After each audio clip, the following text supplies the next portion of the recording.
Welcome to my class. नमस्ते student. बच्चों, आज हम कक्षा 7वीं की पूरक पाठ्य पुस्तक बाल महाभारत कथा का अध्ययन करने जा रहे हैं, जिसमें हम चैप्टर नंबर 16वां पढ़ रहे हैं, जिसका शीर्षक है धृतराष्ट्र की चिंता। और इस पाठ का यह सेशन नंबर पहला है।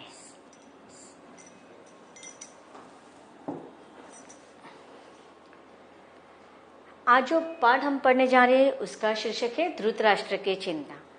अब इस पाठ का शीर्षक ऐसा क्यों रखा कि धृतराष्ट्र को किस प्रकार की चिंता होगी? वो तो इतने बड़े साम्राज्य के महाराजा थे, फिर भी कौन सी चिंता उनको सता रही थी। इसके पहले भागों में हमने पढ़ा था या हमने कथा में भी सुना है कि जब चौसर के खेल में कौरवों के द्वारा, दुर्योधन के द्वारा, शकुनि के द्वारा पांचों पांडवों की तथा उनकी पत्नी द्रौपदी का जो अपमान हुआ था, उसका बदला आगे चलकर पांडव जरूर लेंगे और इसके वजह से कौरव वंश का नाश होने वाला है तथा दुर्योधन को ये सारी बातों से परेशानी होने वाली है।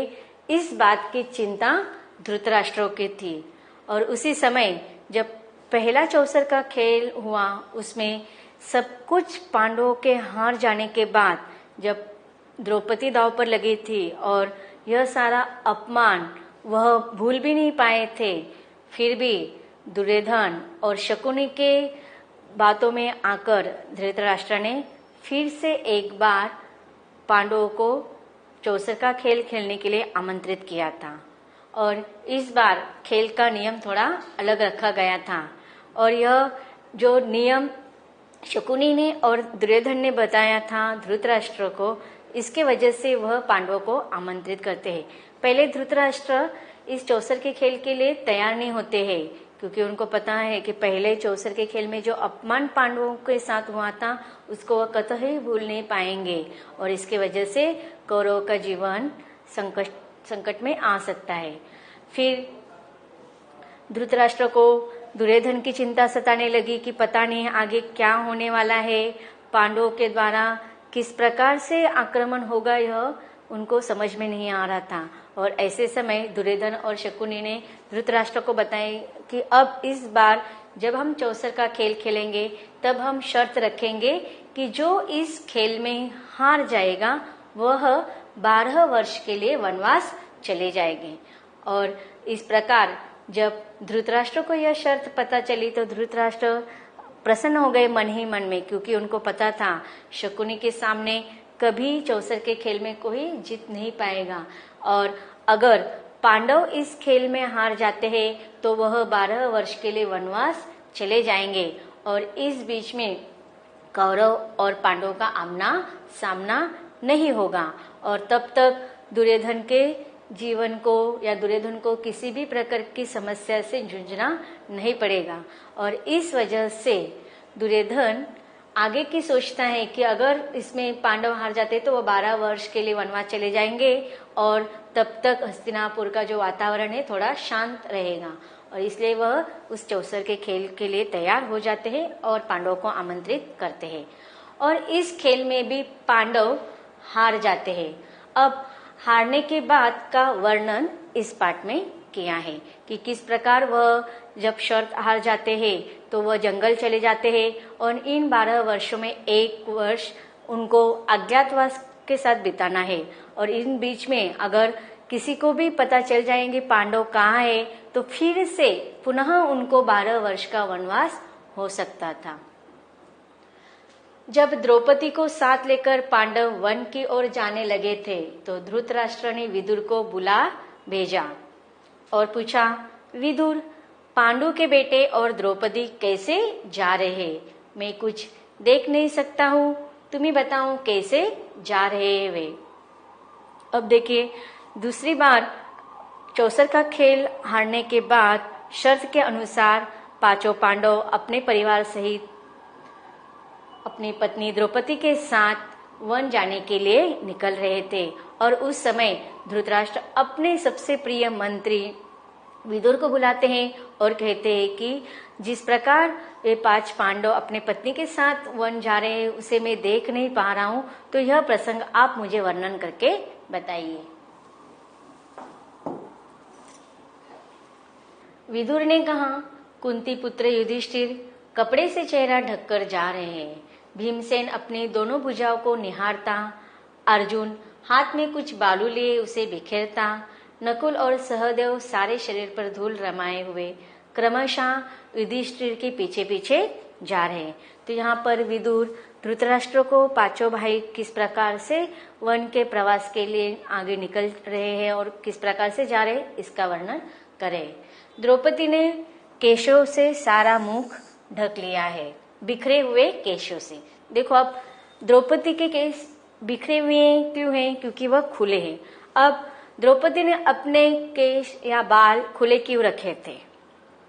यह सबको पता है कि जब पहली बार उन्होंने जब चौसर खेला था, युधिष्ठिर सब कुछ हारने के बाद जब युधिष्ठिर ने द्रौपदी को शर्त के रूप में रखा था, तब द्रौपदी भी खेल में हार जाती है शर्त के अनुसार। फिर पांडव यह शर्त हार जाते हैं और उस समय दुर्योधन उसका सारी सभा में जो अपमान करते हैं, उस समय द्रौपदी अपने बालों को खुला छोड़ती है और शपथ लेते हैं कि जो अपमान इस सभा मंडप में, भरे मंडप में सारे बड़े बड़े लोगों के सामने मेरा हुआ है, इस अपमान का बदला जब पूरा होगा उसी समय में अपने बाल बांधूंगी। इस प्रकार जब तक उसकी वह शपथ पूरी नहीं होती तब तक वह अपने बाल खुले छोड़ने के लिए खुले छोड़े थे। इसलिए जब द्रौपदी वन के लिए निकली तो उसके बाल बिखरे हुए थे और बालों से सारा मुख ढका हुआ था और आंसू बहाती हुई युधिष्ठिर का अनुसरण कर रहे थे। अर्थात युधिष्ठिर आगे आगे चल रहे थे और उसके पीछे पीछे द्रौपदी और अन्य भाई वन के लिए निकल चुके थे। यह सुनकर धृतराष्ट्र की आशंका और चिंता पहले से भी अधिक प्रबल हो उठी। विदुर बार बार धृतराष्ट्र से आग्रह करते थे कि आप पांडवों के साथ संधि कर ले। अब देखिए, जबकि वह दूसरी बार भी शर्त हार चुके हैं पांडव और अपने परिवार सहित वह फिर से वनवास के लिए निकल रहे 12 वर्ष के शर्त के अनुसार, फिर भी धृतराष्ट्र को क्यों आशंका है, क्यों चिंता है? क्योंकि वह भले ही मुंह से कुछ नहीं कह पा रहे थे, लेकिन उनको मन से यह पता था कि जो व्यवहार कौरवों ने, दुर्योधन ने पांडवों के साथ किया था वह उचित नहीं था, अनुचित था और इस प्रकार से उनके मन में कहीं ना कहीं यह डर लगा हुआ था कि आगे चलकर इसका परिणाम दुर्योधन को और अन्य कौरवों को भुगतना पड़ेगा। और इस बात से चिंतित होकर वह बहुत परेशान रहने लगे। विदुर बार बार धृतराष्ट्र से आग्रह करते थे कि आप पांडवों के साथ संधि कर ले, अर्थात समझौता करने के लिए विदुर बार बार उनको समझाते रहते कि वह विदुर जो धृतराष्ट्र के मंत्री थे उन्हें सही क्या गलत क्या हमेशा मार्गदर्शक करते रहते थे। और इस प्रकार इस बार भी जब पांडव 12 वर्ष के वनवास के लिए जा रहे थे तो धृतराष्ट्र को समझाना अपना कर्तव्य समझते हैं और बार बार उनको समझाते कि अभी भी मौका हमारे हाथ से गया नहीं है, आप अभी भी पांडवों के साथ समझौता कर सकते हैं। विदुर अक्सर इसी भांति धृतराष्ट्र को उपदेश दिया करते थे। विदुर की बुद्धिमत्ता का धृतराष्ट्र पर भारी प्रभाव था, इसलिए शुरू शुरू में वह विदुर की बातें सुन लिया करते थे, परंतु बार बार विदुर की ऐसी ही बातें सुनते सुनते वह अब ऊब गए थे, अर्थात वह कंटाल गए थे। एक दिन विदुर ने फिर से वही बात छेड़ी तो धृतराष्ट्र झुंझला कर बोले, अर्थात गुस्सा होकर बोले, विदुर मुझे अब तुम्हारी सलाह की जरूरत नहीं है, अगर चाहो तो तुम भी पांडवों के पास चले जाओ।